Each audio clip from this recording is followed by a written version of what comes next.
বাবাকে বুঝতে একটা জীবন লেগে যায়। 4 বছর বয়সে আমার বাবা সেরা। 6 বছর বয়সে বাবা সবাইকে চেনে। 10 বছর বয়সে বাবা ভালো কিন্তু একটু কঠোর।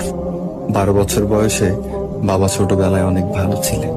14 বছর বয়সে বাবা কেমন জানি বদলে যাচ্ছে। 16 বছর বয়সে বাবা কিছুই বোঝে না। 18 বছর বয়সে বাবা দিন দিন আরো কঠোর হচ্ছেন। 20 বছর বয়সে বাবার ব্যবহার সহ্য করা কঠিন। মা কিভাবে সহ্য করতেন। 25 বছর বয়সে বাবা সবকিছুতে মতের বিরোধ করেন।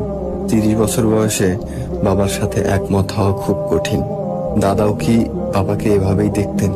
35 বছর বয়সে বাবা আমাকে নিয়মের মধ্যে বড় করেছেন।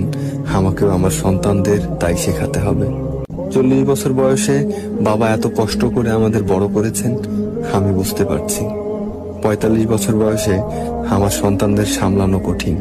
বাবা কত কষ্ট করেছেন আমাদের ঠিক পথে রাখতে। 50 বছর বয়সে বাবা সবকিছু দীর্ঘমেয়াদী পরিকল্পনা করতেন। তিনি ছিলেন দয়ালু ও বিশেষ একজন মানুষ। সত্যি আমার বাবা সেরা।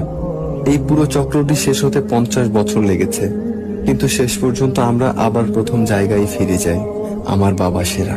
যাদের বাবা বেঁচে আছেন তাদের বাবাকে সম্মান করুন, ভালোবাসুন।